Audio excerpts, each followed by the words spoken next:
Okay, hello everybody. Sorry about the slight delay for starting. Some technical problems on this side. I think we've just got it's actually quite a fortuitous delay. I think we've got a couple of people coming through from the lobby still as well. So I think we're good to get started. Just a reminder, of course, that this is a recorded session, and anyone who signed up to it will get a link to the recording that they can catch up on any time. So if you are a little bit late joining, or you have to leave a little bit early, you won't miss anything at all. So. Okay, we're getting started. So, hello guys, nice of you to join us. My name is Chris Hooper. I am brand director here at Veriff. Thank you for joining us for another one of our webinars. Today we've got loads to cover. Actually, the title is Going Global: How the World's Largest Identity Document Database Can Power Up Your Customer Conversion. There's an awful lot to unpack in that title, actually, and I think we've got an agenda slide next here just to sort of show a couple of things that we're going to be exploring. Some intros first as well, just to sort of let you know who's here. We'll be looking at why a global document database matters for your business, exploring some of the sort of the key requirements of it, what it is, what a global document database is, and why it's important for powering conversion. A big part of that is the middle section here, which is the importance of including non-Latin script documents as well. So obviously not just English language things. It's a big world we live in, and any company with sort of global aspirations needs to be sort of very conscious of the nuances there. So that's a really big sort of part, and probably the biggest part of this session today. And then we'll be wrapping up with a what's next section, which is going to be looking at how identity, the concept of identity, and how we sort of understand it is evolving really. So digital IDs feels like the next step for us. Some countries have done this already, others are on the way to doing so. So we'll be exploring sort of what's coming up on the future horizon for us there as well. We have actually portioned off some time for a Q&A at the end, but I think given the nature of the subject matter today, I think it might be better for folks just to ask their questions as we go along. Obviously, we'll try and keep some time at the end anyway, but if you've got a question that is relevant to the material that we're talking about, please just put it in the chat. You'll see the Q&A box just off to the side of your screen, I believe, the right-hand side there from the main screen. Just pop it in there. It comes through to me directly, so I'll sort of feed it into the conversation as we're going. And that might be a way that we can sort of keep the questions sort of relevant to the material as we go. So just without further ado, then let's get straight into what it is that we're talking about today. First of all, some intros. I mentioned already that my name is Chris Hooper. I am brand director here at Veriff. I look after all of our sort of thought leadership, and that means the compiling of our big quarterly reports that we do, a lot of our research. I also work very closely with our customers in the creation of customer stories. So working with them to find out how they're using Veriff solutions, how they're getting the benefits of them, and what it's sort of doing to their business. But to be honest with you, I'm just asking questions today. The real experts, the people you really want to hear from are my two friends here, Andre and Taras. Guys, do you want to give an intro to yourselves? I think maybe cover off a little bit of your background and experience, but maybe also give a description of what your current role is at Veriff as well, so we can sort of create some context. Taras, would you like to go first?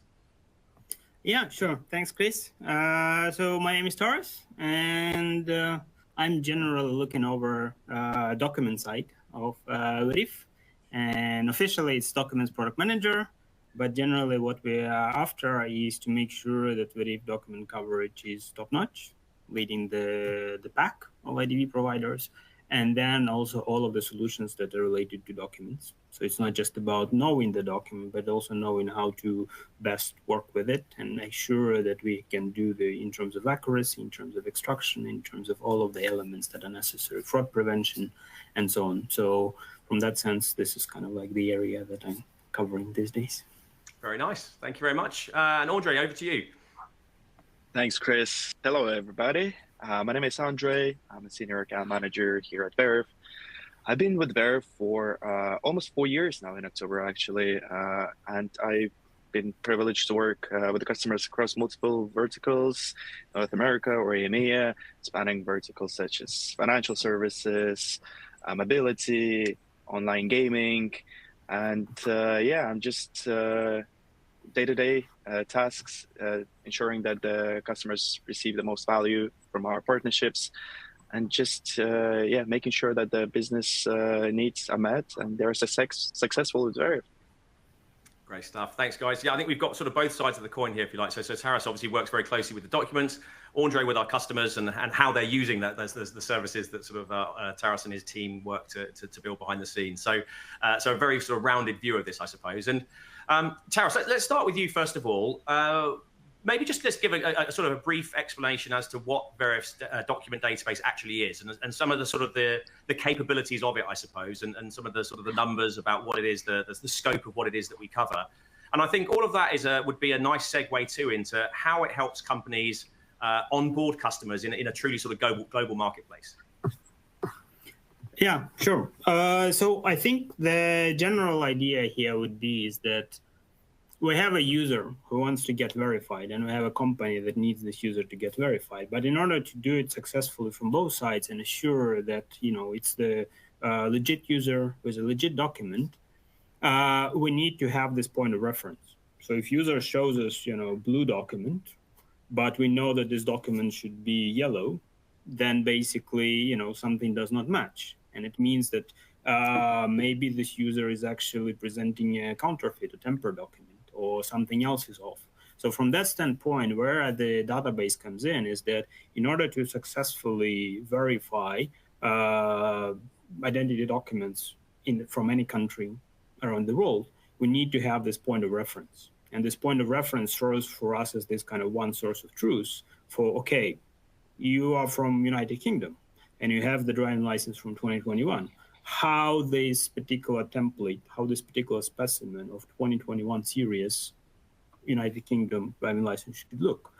Colors, what data it should contain, what kind of elements we need to watch out in order to process the user who presents this document. Maybe there is some fraud prevention rules that are there for this document. So in order to encompass all of this information, we need to have this one source of truth that we know is going to be reliable and trustworthy.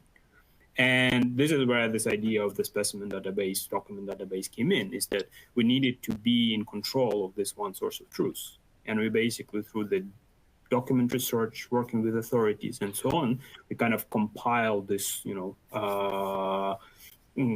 knowledge base, and we're using it in order to help all of Veriff customers to kind of onboard the user, but not just and assure that this user, what they present is actually a legit document. So from that perspective, this is where it comes in, because nowadays with technology and especially with AI, you can generate a document that even can trick machine learning model. So you need to watch out for all of these small elements, and you need to know exactly how it should look and where to look in order to distinguish whether it's legit or not. So from that standpoint, this is like the primary goal of a specimen database, to serve as this one source of truth. Got it. And am I right in saying as well, I mean, I think the number of documents included in our database is increasing on an almost daily basis, it feels like. But the last count I saw was over 12,000 sort of government-issued IDs from around the world, which is an astounding number. And I think market leading, actually, in terms of what's covered there. And there's, I guess, a piece to this too, which is, that document database, it's not just about having those documents in there. It needs constant maintenance as well. As you said, these sort of, there's new security features being added all the time, different countries taking different approaches. So how does your team sort of go about that part of it? Because I think that's something that's worth people know. Because, I mean, some companies, I think, I've certainly spoken to organizations who have tried to do some of this themselves with sort of their in-house team. And it's fine maybe if you're dealing with one country or two countries, but when you're dealing globally, it's just not something that is really practical to have the in-house people there to sort of maintain that document database. So is that the real help when it comes to how companies can kind of use this database or get the most value from it? Yeah, definitely, because there are some publicly available document databases around there, right? So one of them is, let's say, Kissing, sometimes known as Document Checker. It's paid, but it's publicly available. Another one is free. Let's say we have this database from European Union, so it's called Prado. So those are there, but the problem with those is that they usually cover the most common, or from countries which are, let's say, cooperate. So like Prado is great for European documents, but you will not find anything from almost, very minimal from Africa or from Asia and so on. So from that perspective, this is where it's important, is that you need, if you want to truly serve all of those 230 plus countries and document issuing entities and people who live in there, right? I think one of my favorite examples is this example of, I think, Chris, is also for you, the island of St. Helena, right? So it's a British overseas territory. So officially it's Britain, but nevertheless, they do have their own documents. And the point here is that the population of St. Helena is 5,000 people. So the chances that somebody from St. Helena might needing to get onboarded and get verified for certain service are probably not super high. But on the other hand, if I would be living in St. Helena and I would try to get verified online for certain service, open a bank account, or I go to Europe and I want to rent a car, and none of the identity verification providers actually know my document, it's going to be very frustrating for me as the person from St. Helena that I have a legit document, everything is fine, but that provider just didn't care enough about this small, tiny place in the middle of nowhere. So what Veriff is trying to do is exactly trying to make sure that we got you covered, even if you come from this tiny place. So it goes geographically in terms of, these 230 different countries and entities that issue their own documents, but it's also go in depth. So basically making sure that we have this kind of coverage, not just limiting to national passport.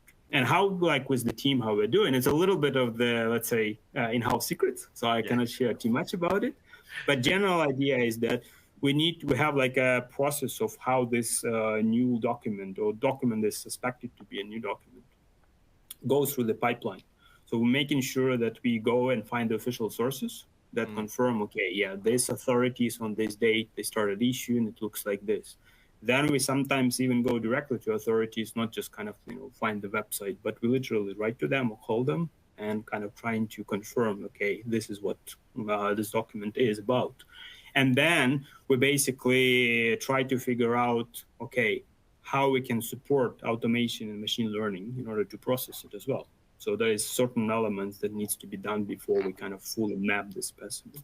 And then eventually as the last step, and I think this one is kind of already kind of just becomes a little bit of a formality, we're actually making sure that there is a nice sample visual that is easy to work for both humans and machine is actually there in place in the database.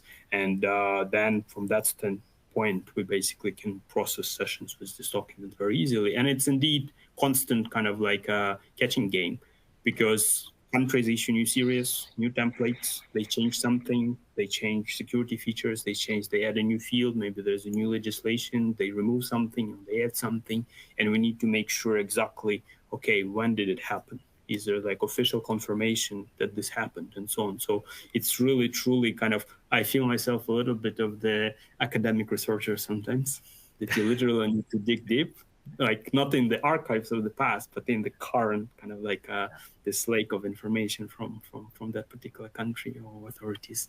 And sometimes, it's not going to be in English, obviously. It could be some local language, and it's going to be protected by the, let's say, only accessible from that particular country. So you need the VPN just in order to access the information. So there's a lot of these nuances happening. So you kind of play a little bit of a detective with every single document that you're mapping.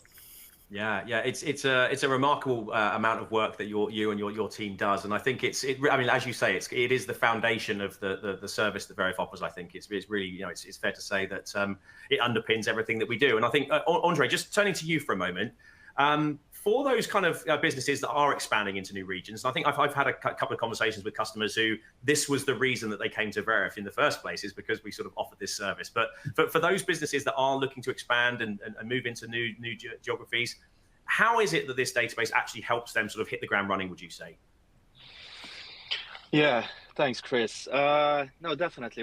Whenever the company is expanding into a new region or a new market, new territory, there are so many challenges that they're facing, some complex regulations.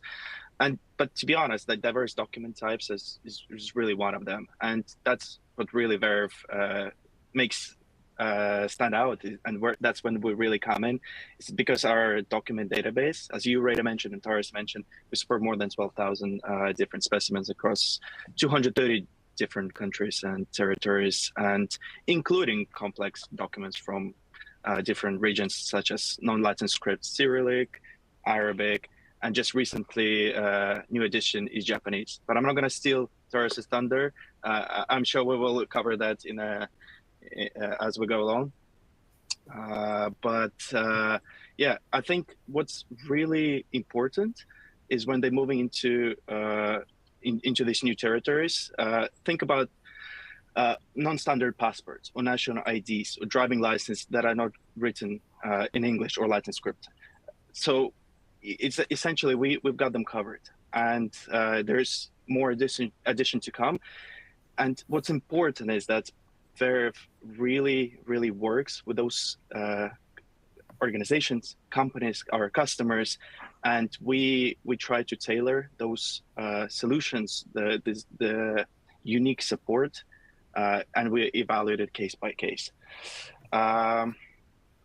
So when business partner with us, they can be confident that they will have the right tools to hit the crowd running, whether that's regulatory compliance or just providing the seamless and fast verification, accurate experience, and the most coverage they can ever find.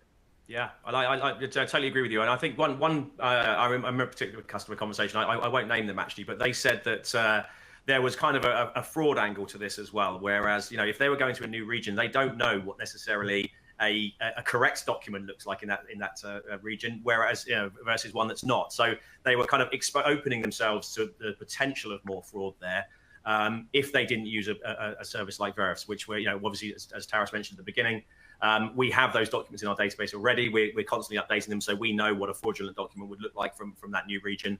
Whereas perhaps the folks in-house wouldn't have that kind of knowledge to hand, or it might be an expensive learning curve for them trying to figure it out, I suppose, maybe is the way to put it.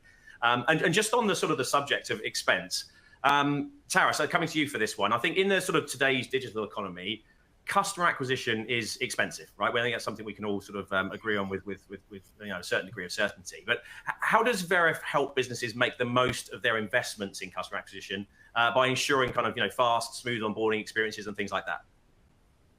Yeah, definitely. Customer is like the key player in this whole schema, because it's not just enough to differentiate yourself from the product portfolio. Okay, you got the customer, the user hooked. User wants to sign up.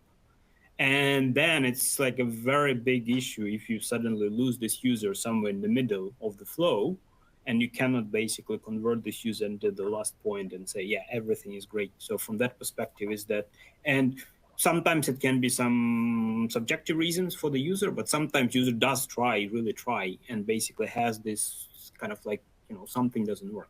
What we usually help customers with is that we know certain peculiarities and patterns on the market. And basically this kind of helps us out to kind of give an advance notice to a customer. And this basically then we can mitigate this issue and kind of bring this as so from what we've seen with this market, with this particular kind of like a segment of users, this is their behavior. So one example, just to give you, is that, again, just like randomly from the same Japan, they have this My Number card, which is like a social security / kind of ID card. And they have this very particular number on the back.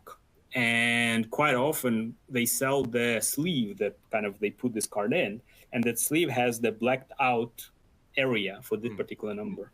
So if the person does not take this document from the sleeve, we're basically blocked from, extracting and accessing this number. And for many customers, this is obligatory. So what we can kind of suggest is that the customer going to incorporate a little bit of like a feedback to a user, is that prepare your document without the sleeve that we know that in Japan users of this document actually kind of have. So these small details is like even knowing that, okay, there is this pattern of the kind of behavior and that we can help with this one. So we're trying to make sure that we're not just looking for the metrics and seeing, okay, I don't know, user drops off after showing the front of the document, but we actually know this pattern of a particular sleeve in particular market with particular users, and we can suggest basically to, okay, so if you want to improve the conversion, you want to improve this kind of friction, kind of less friction for the user, this is the area that we can kind of work with, because we know the cause of why this conversion might be lost. And then bringing the user and giving the company this user is a successful, everything is great. Yeah, absolutely. And again, just go another sort of customer conversation I've had recently actually with a crypto platform that was saying about, how the confidence in the conversion process allows their other departments within the business to have confidence in it as well. So they will run marketing campaigns, for example, in certain areas to sort of get X number of customers in by a certain date or around a certain event, be it sort of a sporting event or whatever it may be. And the marketing team has full confidence that the people coming through are going to be genuine customers because of their going through the process with Veriff there. And it's a speedy process, not going to drop out. I think that speed is kind of one aspect to this, I suppose. The other side of the coin is the accuracy part, which I think we kind of touched on at the beginning. But Andre, it might be worth you just explaining a little bit more about that, I suppose, just how the system that we have here balances that need between sort of rapid verification with the demand for high accuracy at the same time. I think especially with the sort of the breadth of documents that we've been talking about today. No, absolutely. Thanks, Chris. Look, obviously the speed is very important, and it's essential for a smooth customer experience.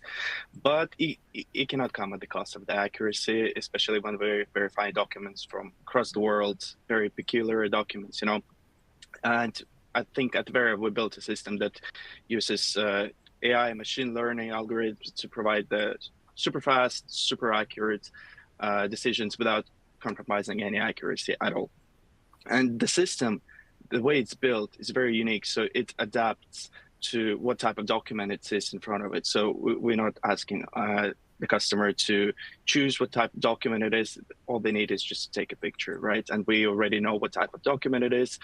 And it all takes literally seconds. So we are there to ensure that we are as fast as possible, but also accurate. And that's what makes Veriff unique. And that's why we really stand out. Yeah, it's interesting, isn't it? I think often, over the last sort of few years, it feels like there's a trade-off between accuracy and speed, but I don't think that's actually the case anymore. It doesn't. You can have both. It's I think this the way that our systems are, powered by AI and machine learning and so on, have enabled that accuracy to come almost as a matter of course, I think, and I say it doesn't impact the customer experience at all. I just want to change that. Oh, sorry. Yeah, just kind of like to give an example here is that you can have 100% conversion if you approve every single session, and then it's like but you also we should not be trusting the, let's say, providers who actually offer you 100% conversion, because there is only one way how you can achieve it.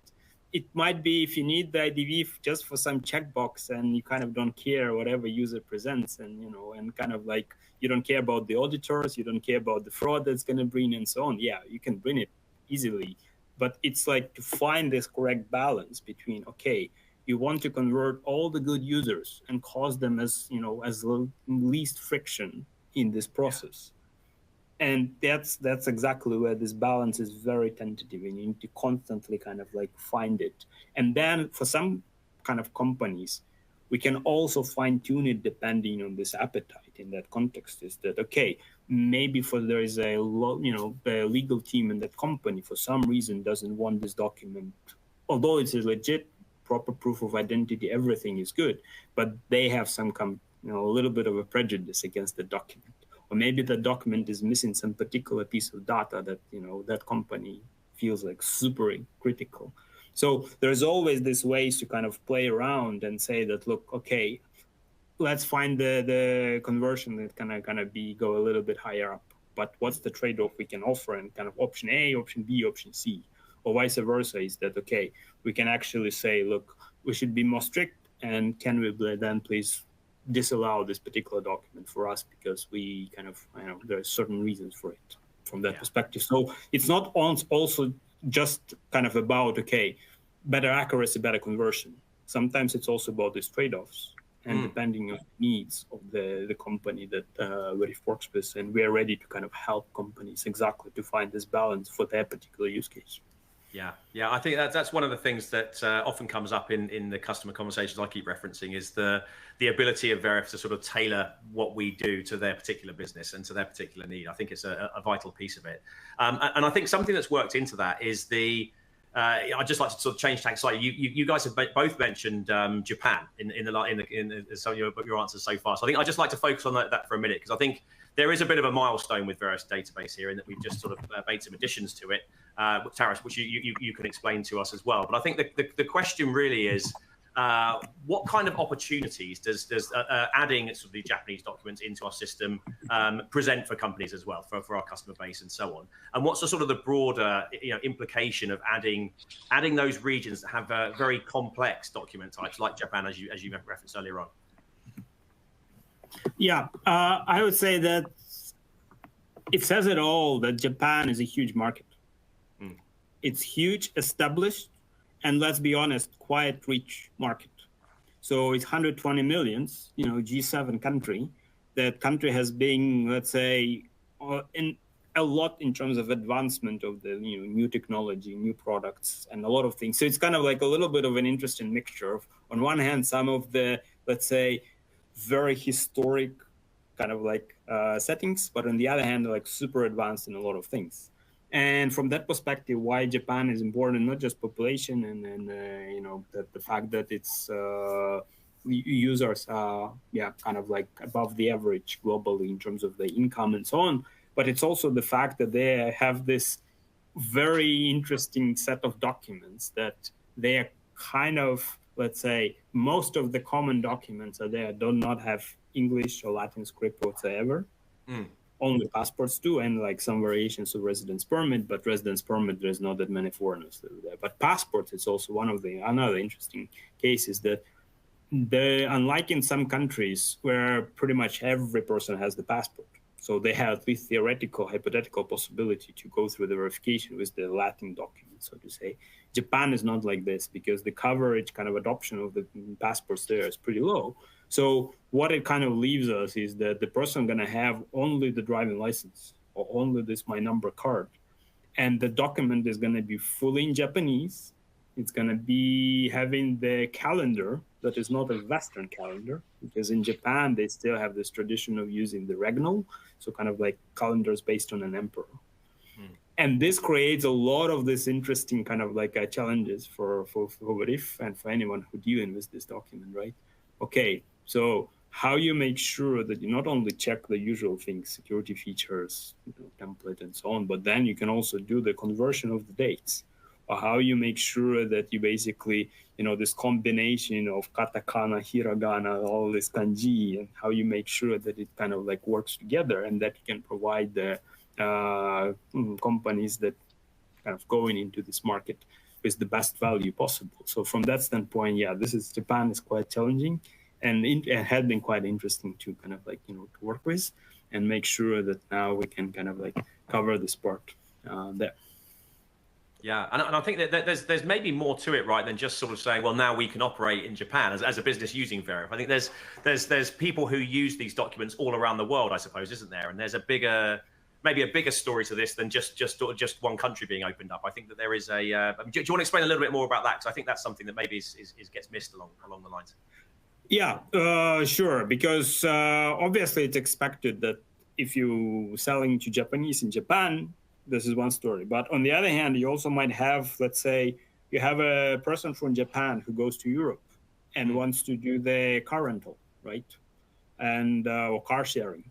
So obviously they're not gonna have, I don't know, British or Estonian driving license. No, they came from Japan, they have the Japanese driving license. So from that perspective is that, okay, if we actually want, if you're the company who wants to rent a car to Japanese driver, then you actually need to be aware and need to support the Japanese driving license. And so from that perspective, it's still just like one small example of how Japanese only document is actually even extends beyond the boundaries of Japan as it is. So you might not be even the company that is focusing on Japanese market, but you might be company that focusing on a country with a lot of Japanese tourists. Yeah. And basically this is where, this is going to be the document they have. And you obviously don't want to lose all of these potential, clients. If the Japanese person wants to, buy something in that country. And for that kind of, you require to as a proof of, even some food delivery, right? And they want to install the app and they want to kind of get on board on the app and then kind of like, get this food. So there's a lot of these use cases when this Japanese only document can actually be found, so to say, very different environment where you can kind of do not expect to see a lot of the Japanese citizens. So it happens. Absolutely does, and I think that's again, it goes back to the point we were making earlier on around, like, you know, if you're a business operating in multiple jurisdictions around the world, you don't want to be turning people away, and if the reason for turning someone away is, you know, a solvable problem in that you could accept all of these identity documents if you had the right systems in place, then that's it feels like something that could quite easily be solved, that problem, I suppose. So I just want to talk a little bit about the fraud aspect of this, which is something we've touched on already, but I think we've been maybe focused more on the conversion piece. But the fraud side is a big angle to this. And maybe, Andre, this is one for you, actually. But how does having a document database of the scale of Veriff's actually help mitigate the fraud risk when it comes to sort of working across multiple diverse geographies? Yeah, no, definitely. Thanks, Chris. Look, I think fraud is something that we take very seriously here at Veriff. And I think our extensive database is really the main weapon in combating that risk and that type of fraud. So the wider a variety of documents we support, I think the better we can detect and prevent fraud across multiple regions. Like, look, fraudsters, they usually try to exploit various gaps in verification by using fake, tampered documents, especially when the documents are unfamiliar or non-standardized, some peculiar documents from some unknown territories.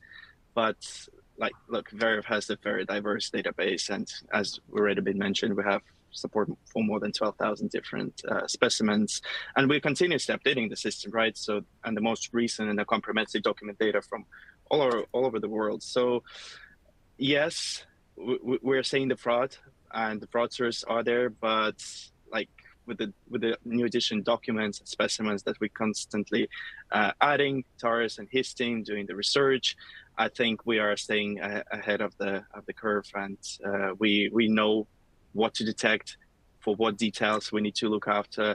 Like, as Taurus mentioned at the beginning, like, we know that this is what the document should look like, and our systems have trained to notice those little details and identify if it's a fraudulent tampered document or if it's a real one. So definitely fraud is there, but we are there to fight it and find it. Yeah, it definitely helps, doesn't it? And I think, Andre, just staying with you for a moment then, are you able to share any kind of insights or success stories from the companies that you're working with who have sort of leveraged the full scope of our database to grow or fight fraud or stay compliant, or any of the reasons that we've said today? But just some examples would be good, I think, just to illustrate a little bit. Yeah, look, Chris, as I mentioned, I worked with many companies from different verticals, countries, and I think, like, for example, I had a customer in the crypto industry, and it was a big exchange, and they were facing quite significant amount of fraud coming from documents from Russia. So those are very unique documents because they are not in Latin language; they're in Cyrillic, and sometimes they're even handwritten. So it was very, very difficult, and they were struggling. So they came to us, they came to Veriff, and they said that they need this to be fixed, because essentially there are a lot of traffic coming from Russia, a lot of customers. And yeah, I mean, Veriff worked very closely, Taurus' team worked very closely with the customer, and we have updated our system. We ensure that we support the document, we standardize how the document should look like, and we stopped their fraud by almost 70–80%. And then we continue to work with that customer when they expand into new regions, in Japan, the most recent one, but also in Middle East, when we were not supporting the documents in Arabic before, but we needed to help the customer to increase their conversion, because we saw a lot of customers, a lot of their users, their customers coming with the documents which are written in Arabic. So again, what makes Veriff unique in that sense is that we're here to support our customers, work with our customers, and make sure that they are successful, their users are successful, they receive the conversion, and everybody's happy. So we worked very closely with the customer, with our teams, to ensure that we have the full coverage and full support of Arabic documents. And the same now is happening with Japanese, and there's more to come. We have a very extensive roadmap. And yeah, as already been mentioned, we are keep adding supported documents, specimens, and I think we're close to 13,000. And that's the most, it's the biggest document database coverage on the market right now. Yeah, that's great. Thank you for that. I really like it. And I think I'm just conscious of time. I know we need to wrap up fairly soon, actually. So I've just got sort of one more question, actually. This is maybe for both of you, but let's start with you, Taras. I think one thing that I think will be on the minds of people listening here is kind of what's coming next for documents. I think that in many ways, government ID documents have been fairly rigid, I guess, over the last sort of 50 years or so. There hasn't been that much development when it comes to passport. Obviously, there have been new security features added and holographic technology and things like that as well.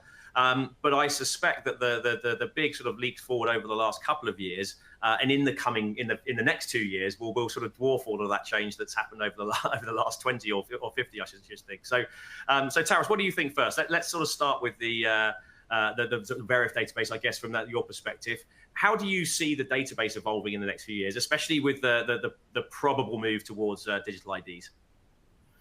Yeah, I think it's quite, they have sometimes these surveys is that what's the one thing that you cannot live without? And a lot of people this day is going to show you, a device, because we have the whole life on the device. So it's very natural that in essence, the identity is going to move to fully digital version. And there's going to be, let's say, no need anymore to, bring in a pocket physical document, be it paper or plastic and so on. So from that perspective is that definitely, I think, Chris, you should be able to, at least if UK government is, let's say, is going to do the work well, by the end of the 2025, you should be able to have your UK driving license in an app from the, UK government wallet. And a lot of countries are, let's say, a bit more advanced in that sense, and they already have been, providing these digital identities and app-based wallets with the documents for years now. So it's kind of natural that the kind of identity is going to be moving into this digital world.